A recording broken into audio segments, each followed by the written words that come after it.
주님의 뜻을 따라 살기로 서원하십시다. 그런 제목입니다. 사도 바울은 예수 그리스도를 주로 영접하고 구원받은 후 성령 충만 받고 사명에 불타는 하나님의 사람이 되어 선교 사역을 감당하는 위대한 모든 선교사들의 모델이 되기에 충분한 선교사입니다.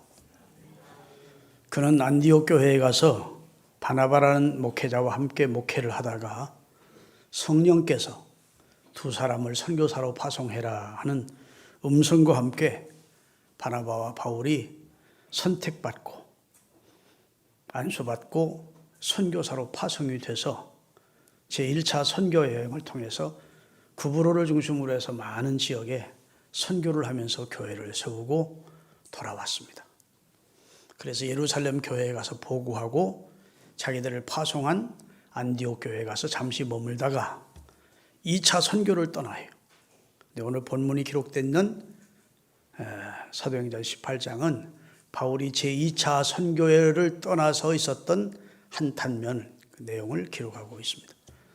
2차 선교를 떠나서 바울과 실라 후에 디모데가 함께 하지만 이 선교단 일행이 선교를 하게 되는데 2차 선교는 약 4년에 걸쳐서 3,500km를 걸어 다니면서 각 도시와 성에서 주 예수의 복음을 전했습니다. 자가용 타고 다니는 시대가 아니었고 말을 타고 다닐 만한 그런 여유가 있던 시절이 아닙니다. 그냥 도보로 걸어서 이 성에서 저 성으로, 이 도시에서 저 도시로 적어도 50km 이상씩을 걸어 다니면서 한 성에 머물면서 복음을 전하다 핍박이 오면 다른 성으로 이렇게 약 3,500km를 지도상으로 보면 그가 선교를 하러 다녔는데 그 기간이 약 4년에 걸친 기간을 제2차 전도 여행을 하게 됩니다. 관광 다니는 여행이 아니고 생명을 걸고 복음을 모르는 사람들에게 하나님의 아들 예수 그리스도를 통해서 죄 씻음 받고 구원받으라는 생명의 복음을 전하는 선교 사역을 위한 그런 여정이었다고요. 근데 얼마나 거센 핍박이 있는지 지금도 예수를 전하면 약간의 핍박을 받는 것이지만 전혀 예수를 모르던 시대에 황무지 같은 지역에서 주 예수의 복음을 전한다는 것은 너무도 위험스러운 일이었습니다만은 성령이 함께 하시고 하나님이 늘 그에게 힘을 주시고 격려해 주시면서 바울 선교단 일행이 약 4년에 걸쳐서 3,500km의 긴 여정을 선교를 하게 돼요. 그 여정이 이제 사도행전에 기록되어 있는데 수리아를 떠나서 길리기아로, 더베로, 누스드라로, 갈라디아로, 비두니아로, 두로아로, 빌립보로, 두아디라로, 데살로니가로, 베레아로, 그리고 아테네로, 그리고 고린도로 이렇게 복음을 전하다가 에베소에 이르러 다시 예루살렘 모교회, 그러니까 예루살렘 총회 교회에 보고하고 자기를 파송한 안디옥 교회에 내려가서 잠시 머문 뒤에 오늘 본문 3절입니다. 제3차 또 선교여행을 출발하는 내용이 본문 마지막 절을 좀 띄워주세요. 23절 얼마 있다가 떠나 갈라디아와 부르기아와 땅을 차례로 다니며 모든 제자를 굳건하게 하는 제3차 전도 여행을 또 시작했던 내용이 오늘 본문입니다. 그러니까 2차 전도 여정을 마치고 3차 전도 여행을 떠나기 직전까지의 잠깐의 과정이 기록되어 있어요. 근데 마지막 그 사역을 1년 6개월 동안 고린도에 머물면서 사역을 하게 됐는데 바울이 많은 도시나 성에 다니면서 복음을 전했지만 가장 오래 머문 곳이 2차 전도여행 할 때까지는 고린도였습니다. 그 고린도는 음란의 도성, 그 다음에 죄악의 도성, 그리고 각종 우상이 만연했던 도성이었습니다. 그래서 사도 바울이 고린도에서 복음을 전할 때 고린도전서 2장 3절에 보니까 떨었대요. 너무 두려웠고 너무 무서웠대요. 사람들이 원체 포악하고 복음 전할 분위기가 아니었다는 겁니다. 그런 상황이 있는데 하나님께서 사도행전 18장 9절에서부터 11절까지를 보면 두려워하지 말고 잠잠하지 말고 복음의 말을 전해라. 아멘. 이 성에 아직 예수 믿을 나를 통해서 구원받을 사람이 많다. 그러니까 하나님이 용기와 격려를 주님이 해주심으로 바울이 열심히 생명을 걸고 고린도에서 복음을 전했더니 1년 6개월 동안 수많은 사람이 예수를 영접하고 많은 제자들을 얻게 되고 주님만을 위해 따르는 사람들이 하나님의 교회인 고린도 교회가 세워지게 된 것입니다. 아멘. 자, 그런데 이 사도 바울의 연생 여정을 생각하면서 좀 오늘 세 가지를 배우고자 합니다. 그 첫째는 사도 바울은 원래 이름이 사울이었습니다. 사도행전 8장 1절을 띄우겠습니다. 사울은 그가 죽임당함을 마땅히 여기더라. 자, 사울이라고 하는 젊은이가 스데반이 전도하다가 돌에 맞아 무리들에게 순교를 당하게 되는데 사울이 양심의 가책을 느끼지 않고 되질림이 되졌다. 하나님이 저놈은 죽여야 된다고 심판하신 것이다. 라고 양심의 가책을 조금도 느끼지 않고 예수를 전하던 스데반 집사를 돌로 때려 죽이는데 선봉에 섰었고 그것을 마땅하게 여겼다는 겁니다. 그건 죽을 사람이 죽은 거야. 어떻게 하나님의 이름을 목에도 가다가 저놈이 죽은 거야? 라고 양심의 가책이 없었대요. 그만큼 기독교 극렬 박해자였습니다. 그러던 그가 나중에 예수 그리스도를 주로 영접하게 돼요. 사도행전 13장 9절입니다. 바울이라고 하는 사울이 성령 충만하여 그를 주목했다. 여기는 이름이 둘이 나옵니다. 바울이라고 부르게 되는 사울이 성령 충만한 사람으로 바뀌었고, 아멘. 영적인 눈이 열려서 영적 세계를 볼 수 있는데 귀신이 가득 들어가서 성령을 돈 주고 살려고 하는 사람들의 마음을 알고 호되게 책망하는 내용이 나옵니다. 그런데 여기서 바울이라고 하는 사울이 그랬죠. 그래서 사울이 이름이 바뀌어요. 바울로. 그럼 핍박자였을 때는 사울이었고 예수 그리스도를 주로 영접한 후 전도자가 된 다음에는 바울이 된 것이 아니고 사울은 히브리식 이름이고 바울은 히브리 사람이니까 그 다음에 사울은 히브리식 이름이고 바울은 헬라식 이름입니다. 그래서 선교를 다닐 때에는 바울로 불려져요. 그런데 의미가 전혀 다릅니다. 사울은 큰 자예요. 큰 자. 바울은 작은 자라는 뜻입니다. 그러니까 바울이 예수 그리스도를 주로 영접한 다음에 자기를 작은 자로 낮춘 겁니다. 주님 앞에 서 보니까 자기는 만물에 찍기만도 못한 죄인 중에 괴수고 만삭되어나지 못한 자 같은 참으로 나는 아무것도 알지 못하면서 아는 척했었고 자기는 어리석기 그지없는 사람이었고 자기는 팔싹둥이였었고 자기는 참으로 모질한 사람이었다는 것을 깨닫게 돼요. 그래서 사울이라는 이름으로 불려지기를 원치 아니하고 바울이라는 이름으로 불려지면서 1차 선교 여행을 하는 겁니다. 할렐루야. 여러분, 바울이 나중에 자기 자신 예수 믿기 전 그리스도인 자기를 소개하면서 한때는 자기도 자기가 대단한 존재로 여겼었다는 겁니다. 착각하며 살았었다는 거예요. 나는 큰 자라고 생각하며 살았었다는 겁니다. 명문 가문에서 태어났고 자기는 정통 유대인이고 왕족이고 베냐민 지파 그리고 나면서 8일 만에 할례를 받고 로마 시민권을 가진 명문 가정에서 나는 태어난 사람이고 지금으로 말하면 스펙이 특급이었다는 겁니다. 자랑할 것이 많았다는 거예요. 그래서 빌립보서 3장 4절부터 6절까지 자기가 예수 믿기 전 자기가 예수님을 만나서 자기가 얼마나 부족한 자이고 연약한 자이고 작은 자인 일들을 깨닫기 전에 한때는 내가 큰 자라고 착각하며 살았었다. 이런 얘기를 하는 겁니다. 한번 띄우겠습니다. 빌립보서 3장 4절부터.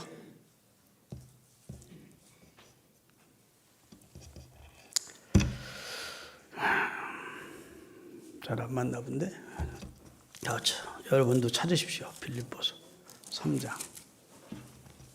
4절부터 6절까지.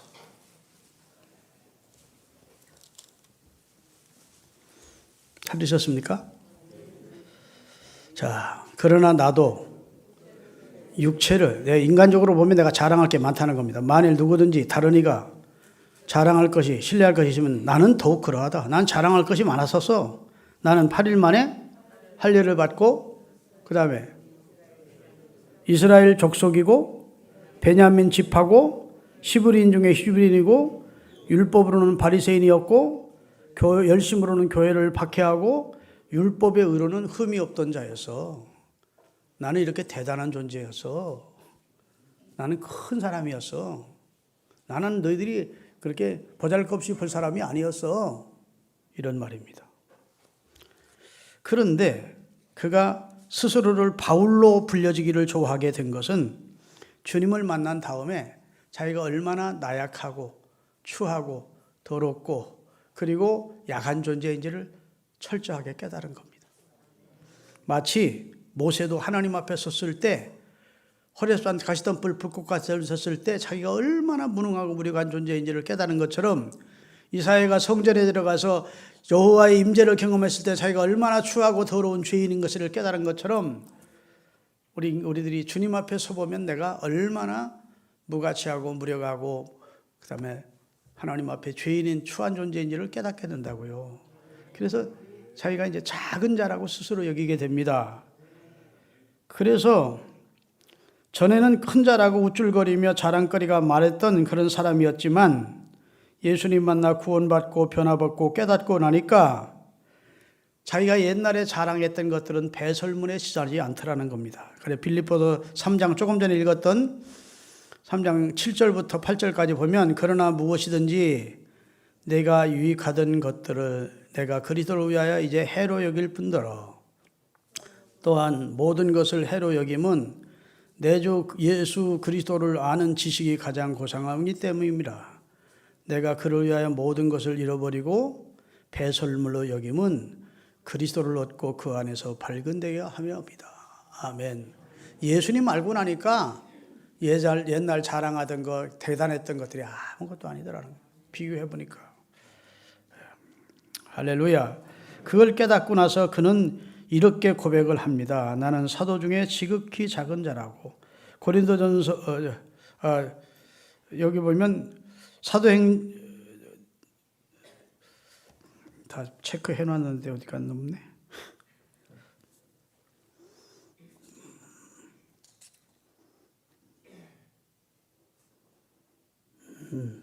에베소 3장 8절입니다. 앞에 뜰 거예요. 이건. 같이 한번 읽겠습니다. 이게 바울의 고백이에요. 모든 성도 중에 지극히 작은 자보다 더 작은 나에게, 이건 자기를 낮출 수 있는 한 최고로 낮춘 겁니다. 나는 작은 자야. 이 세상에 작은 사람 중에 나는 더 작은 자야. 이렇게 자기를 낮춰요. 그리고 자기를 죄인 중에 괴수였었다고 고백합니다. 그리고 자기는 10달 다 채우지 못하고 만삭되어 자지 못한 자 같은 자였다고 고백을 합니다. 여러분, 예수 믿으면서 자기가 아직도 살아있고 자기가 대단한 존재로 느껴지고 자기 능력, 자기 지혜 믿고 떵떵거리는 사람이 있다면 아직도 주님 앞에 서본 경험이 없어서 그렇습니다. 아멘. 하나님은 우리가 크다고 여길 때, 우리가 대단하다고 여길 때, 우리 능력을 믿고 우리 지혜를 믿고 그렇게 살 때에는 주님이 내 하나님이 되어주지 않습니다. 왜냐하면 나는 큰 자로 여기기 때문에, 나는 부족함이 없다고 느끼기 때문에 하나님을 구하지 않습니다.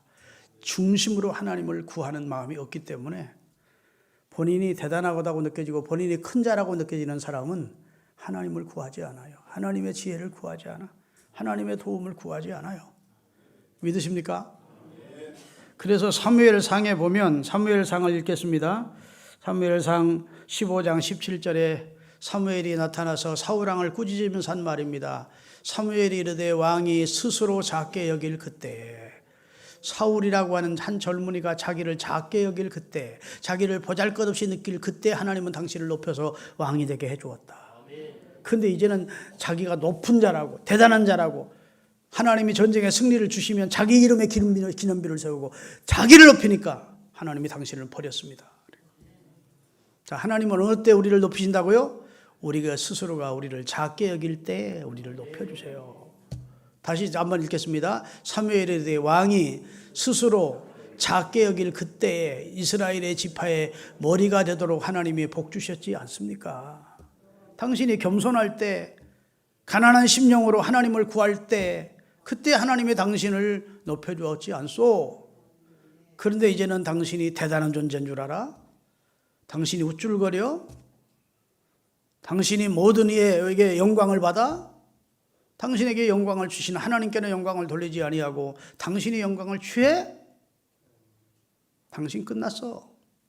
당신은 왕의 지위를 이제 버려서 물러나게 될 것이고 당신의 이 뒤를 이어서 하나님이 한 왕을 준비해서 그렇게 선전포고를 하게 되는 내용이 기록되어 있어요. 여러분에게 부탁드립니다. 하나님 앞에서 작게 여기십시오. 여러분 스스로가 작은 자라고 겸비할 때 하나님은 여러분을 높이십니다. 이번에 임직받는 분들도, 이미 임직을 받은 분들도 항상 마음속에 잊지 말고 가져야 될 생각은 나는 하나님 앞에 작은 자다. 아멘. 그 의식을 가져야 평생 하나님 앞에 아름답게 쓰임받을 수 있습니다. 두 번째, 사도 바울이 이번에는 1차 전도여행 때는 사울이를 부르기를 거절하고 바울이라고 불려지더니 2차 전도여행 때는 또 한 가지 결단을 하는데 나시린의 서원을 하더라는 겁니다. 나시린의 서원을 하면서 머리를 깎았다는 거예요. 갱그리아에서 머리를 깎았대요. 오늘 본문 다시 한번 띄우겠습니다. 본문 보면 다 같이 18절입니다. 바울이 더 여러 날 머물다가 형제들과 작별하고 배 타고 수리아로 떠나갈 때 프리스길라 아굴라도 함께 하더라. 바울이 일찍이 무엇이 있었으므로? 하나님 앞에 소원을 했으므로 갱그리아에서 머리를 깎았더라. 여러분, 왜 이게 소원이 있으므로 머리를 깎은 것이 무슨 의미가 있다고, 우리가 1년이면 몇 번씩 머리 깎는데 그 머리 깎는 것이 무슨 큰 사건이라고 성경에 머리를 깎았다는 말이 기록되어 있느냐? 잘 설명할 테니까 들으세요. 이스라엘 백성들은 레위 지파가 하나님이 특별히 뽑아낸 지파입니다. 그것은 하나님의 일만 하는 지파로서 하나님이 성별하세요. 그 레위 지파 가운데 아론과 아론의 후손들이 제사장 지파가 되는 겁니다. 그래서 제사장들이 많을 때는 24,000명이 제사장이 있었어요. 그래서 한 지파당 2만 명씩, 2,000명씩 하당이 돼서 24,000명이 제사장이 있다고. 근데 전쟁이 일어나거나, 전쟁이 일어나면 제사장이라고 뭐 보호해 주는 거 아니잖아요. 뭐 다 죽이니까. 그다음에 급한 연병, 전염병이 돌거나 하면 제사장들이 많이 죽음으로 골석이 될 수가 있는 겁니다. 자리가 비는 거예요. 그렇게 되면 일반 지파, 나머지 11지파 사람들 가운데서 내가 일정 기간 동안 하나님 앞에 헌신하겠습니다 라고 나시린의 소원을 하면서 하나님 앞에 예물을 드리면서 소원을 하게 되어 있습니다. 내가 3개월 동안 하나님 앞에 온전히 제사장 못지않게 깨끗하게 살면서 정결하게 살면서 주의 일에만 온전히 올인하겠습니다. 그러면 그 나시린으로 소원을 하면 세 가지를 못하는 겁니다. 자, 민수기 6장 1절부터 6절까지 띄울게요. 여호와께서 모세에게 말씀하여 이르시되 이스라엘 자손에게 전하여 그들에게 이르되 남자나 여자가 특별한 소원 곧 나시린의 소원을 하고자 하고 자기 몸을 구별하여 여호와께 드리려고 하면 하나님 앞에 헌신하기로 자기 일생 어떤 기간 동안 1년이든 평생이든 헌신하기로 하면 그러면 포도주와 독주를 멀리하며 포도주를 마시며 독주를 먹고 해롱거리면 안 된다는 겁니다. 두 번째 어떻게 해요? 4절 자기 몸을 구별하는 모든 날짜 동안에는 포도나무에서 난 소산을 뭐 껍질이라도 먹으면 안 되고 그 다음에 5절 그 소원을 하고 구별한 모든 날 동안에는 머리를 절대로 깎지 말라는 겁니다. 삭도를 머리에 대지 마라. 그 다음에 6절입니다. 그 다음에 세 번째 자기 몸을 구별하여 여호와께 드리는 모든 날 동안에는 부정한 것 시체를 만지면 안 된다. 여기 이제 세 가지 규례입니다. 하나님의 일을 하고자 결심하고 일정 기간 하나님 앞에 소원을 했거든. 첫째는 독주를 마시지 말고, 두 번째는 뭐예요? 머리에 삭도를 대지 말고, 세 번째는 시체를 만지면 부정케 된다. 만약 이 세 가지를 소원하고 지키다가 어느 날 갑자기 실수를 해서 시체를 만졌으면 그때부터 무효라는 겁니다. 다시 시작해야 돼요. 3개월을 해서 작정했으면 3개월 다시 시작해야 돼요. 하여튼 이 규례를 이렇게 지키면서 하나님 앞에 온전한 헌신을 하기로 한 것입니다. 그런데 사도 바울이 지금 제2차 선교 여행을 출발하면서 하나님 앞에 이렇게 살겠습니다. 제사장처럼 성결하게 주의 일만 온전히 올인하겠습니다. 깨끗하게 하나님 앞에 열정을 가지고 복음만을 위해서 살겠습니다라고 소원을 했던 겁니다. 그리고 몇 년 동안 머리를 못 깎다가 갱그레아에 와서는 소원인 기간이 다 끝났으니까 머리를 깎았다는 거예요. 아멘. 그래서 나시린의 소원을 하기 전에 머리를 깎고 나시린 이전이 깎인 경우도 있고, 그 다음에 나시린의 소원 기간이 끝나면 머리에 삭도를 대서 나시린의 소원이 끝났음을 알리는 그런 자기 나름대로의 행위를 하는 게 하나님이 명하셨다고요. 그러니까 사도 바울이 그냥 뭐 선교 그냥 하지 얼렁뚱땅 이렇게 선교한 게 아니고 하나님의 일에 내가 올인해야 되겠다. 내 몸을 정결케 하면서 내가 선교사답게 하나님의 구별된 하나님의 사람답게 살아야 되겠다. 아멘. 그렇게 마음먹고 하나님 앞에 온전한 헌신을 하기로 나시린의 소원을 했더라는 겁니다. 그리고 그 나시린의 소원 기간이 끝났으므로 오늘 18절 본문에 보면 끝났기에 갱그리아에서 머리를 깎았다 이렇게 돼 있어요. 사랑하는 여러분, 임직을 받으시는 분들, 또 이미 임직 받으신 분들, 여러분과 저는 하나님이 엄밀히 말해서 나시린으로, 우리는 목사는 제사장이지만 여러분은 평신도 나시린으로 헌신하도록 하나님이 부르신 겁니다. 내가 하나님 앞에 정결하게 살면서 마음의 생각이나 내 행동이나 하나님 앞에 구별되게 살면서 내가 주님 앞에 헌신해야지. 나시린처럼 하나님 앞에 헌신해야지. 그런 마음 가지고 선교하시고 주의 일에 동참하시는 여러분들이 되시기를 주의 이름으로 축원합니다. 나면서부터 나실이었던 사람이 있어요. 그게 삼손입니다. 하나님이 삼손을 태어나게 하시면서 마노아와 그 아버지 마노아와 그 어머니에게 그의 머리에 삭도를 대지 마라. 독주를 마시게 하지 마라. 아멘. 시체를 가까이 못하게 해라. 그는 이스라엘의 구원자다. 이렇게 하나님이 알려주었어요. 그래서 마노아와 삼손의 부모님이 삼손이 어렸을 때부터 귀에 딱지가 맺도록 가르쳐줬습니다. 너는 나시린이야. 너는 구별되게 살아야 돼. 그랬는데 어느 날부터 그가 탈선하기 시작합니다.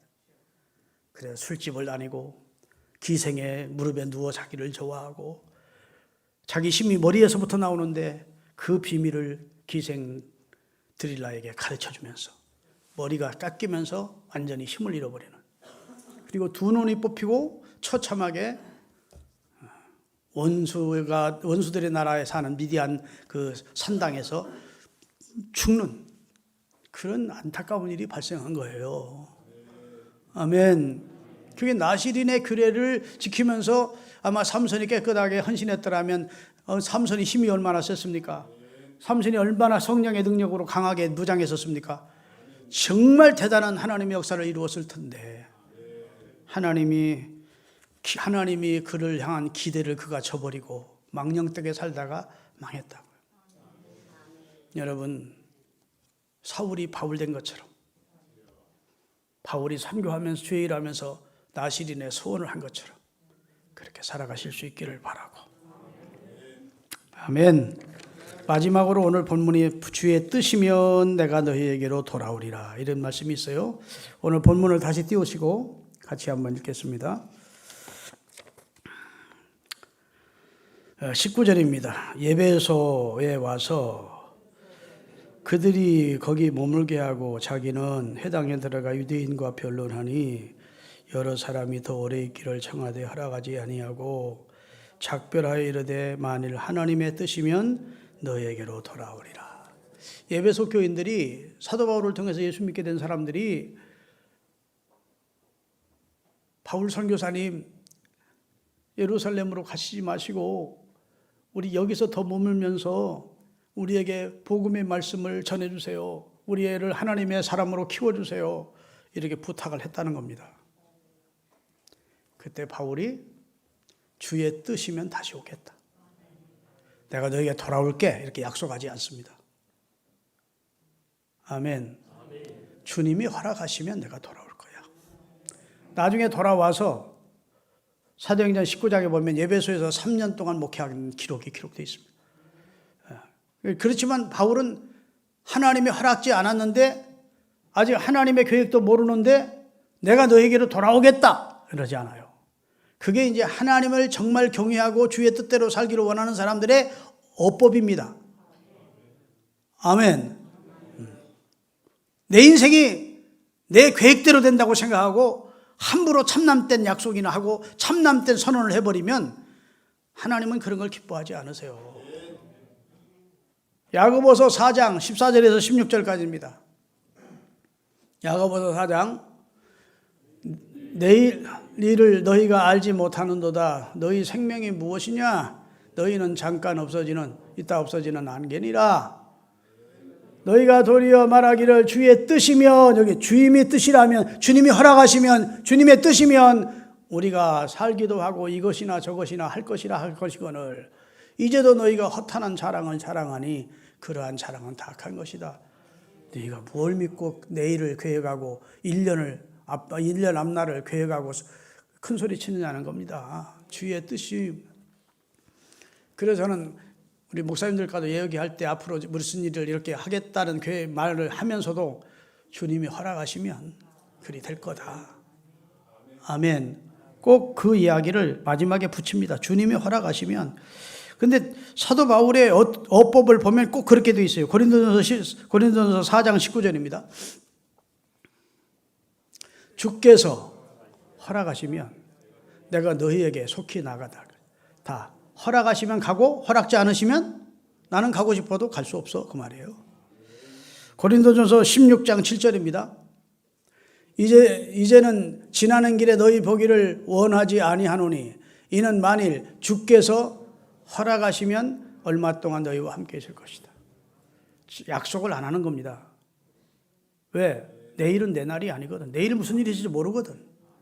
그러니까 주께서 허락하시면 너희에게로 갈 거야.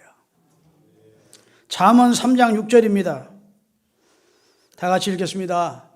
너희 범사를 여호와를 인정하라. 그리하면 내 길을 지도하시리라. 내 길이 내게 있는 게 아니고 하나님께 있으니까 하나님을 인정하고 말하는 법을 배우라는 겁니다. 잠언 16장 9절입니다. 사람이 마음으로 자기의 길을 계획할지라도 그 걸음을 인도하는 자는 여호와시니라. 여호와께서 허락하셔야 된다는 거예요. 주의 뜻이면 가능하다는 겁니다.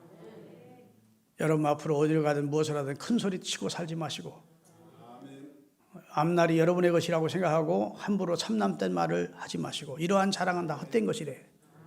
주님이 허락하시면 주님의 뜻이면 그리 될 것입니다. 저도 그렇게 되기를 원하지만 주님이 허락하셔야 가능한 일 아니겠습니까? 이렇게 범사의 주를 인정하는 주님을 여러분의 계획 속에 참여를 시키고 말하는 법을 배우셔야 돼요. 오늘이나 내일이나 아무 도시에 가서 1년을 야매 장사하여 내가 많은 돈을 벌리라. 내일 너는 잠깐 보이다가 없어지는 안개인데 내일을 누구한테 보장받았다고 큰 소리를 해. 그렇게 야고보가 지적하는 것 아니겠습니까? 여러분 기도할 때 내 뜻, 내 의지 따라만 내세우지 마시고 아버지의 뜻대로 되기를 기도하시는 여러분이 되시기를 바랍니다. 우리나라에 대천덕 신부가 와 있었어요. 이분은 장로교 신학교를 다니신 프리스턴 신학교를 다니신 성공의 신부입니다. 원래 장로교 목사였다가 이제 장로교에서 무슨 어떤 분과 충돌하고 나서 성공회로 갔는데 우리나라의 저 태백에라는 태백에서 예수원이라고 하는 세워놓고 이제 기독교인들을 젊은이들을 훈련시키는 하나님의 사람을 훈련시키는 일을 하시다가 몇 년 전에 돌아가셨어요. 대천덕 신부라면 유명합니다. 그 대천덕 신부가요, 가르치는 은사가 있는 거예요. 그래서 잘 가르치는 겁니다. 가르치면 사람들이 막 감동받고, 근데 자기는 목회하고 싶지 않고 신학교 교수나 이렇게 뭐 교수로 가기를 원하는데 하나님께서 그 길을 계속 길을 막으시고, 그리고 가르치는 일을 하게 하지 않고 목회를 시키는 겁니다. 그 목회는 하기 싫은 목회를 하면서 투덜투덜 불만하면서 목회를 했습니다. 1년, 2년, 3년 목회를 하다 내가 이런 식으로 목회하면 안 되지. 기쁨으로 목회를 하자. 어차피 하게 된 하나님의 일이니까. 그리고 기쁨으로 목회를 하기로, 감사하는 마음으로 목회를 하기로 결심한 날 하나님이 환상 가운데 확 웃으시는 모습을 보여주시더래. 거기서 그랬어야지 이놈아. 그렇지. 그래서 기쁨으로 목회를 또 했대요. 그랬더니 하나님께서 대한민국의 신학교 학장이 되게 하셔서 대한민국에 그가 가르치는 일을 하게 하시더라는 거예요. 그런데 그 수년 동안 목회한 것이 가르치는데 얼마나 도움이 됐는지 모른다는 겁니다. 자기가 목회를 안 했더라면 신학교 학생들을 가르칠 때 수박 겉핥기식만으로 이론만 가르쳤지 실제를 못 가르칠 뻔했다는 거예요. 그래서 내 뜻대로 하지 않고 하나님의 뜻대로 하게 하시다가 가르치게 하신 하나님의 지혜를 그가 탐복했다고 고백을 하는 겁니다. 예수님도 아버지여 나의 원대로 마시고 아버지의 원대로 되기를 원하나이다 이랬어요. 기도할 때마다 그냥 하나님 앞에 땡깡 부려가면서 내 뜻대로 되게 해주세요 이래서 하지 마시고 기도 마무리할 때는 주여 그러나 아버지의 원대로 되기를 원합니다. 나보다 생각이 높으시고 나보다 길이 높으신 하나님의 뜻대로 되면 하나님의 방법대로 되면 좋을 줄로 압니다 하고 마무리를 그렇게 하셔야 작은 자로 살자, 나시른으로 살자, 주의 뜻이면 이것도 하고 저것도 할 수 있다고 범사의 하나님을 인정하며 살자. 오늘 말씀의 핵심입니다. 기도하시겠습니다. 하나님 감사합니다.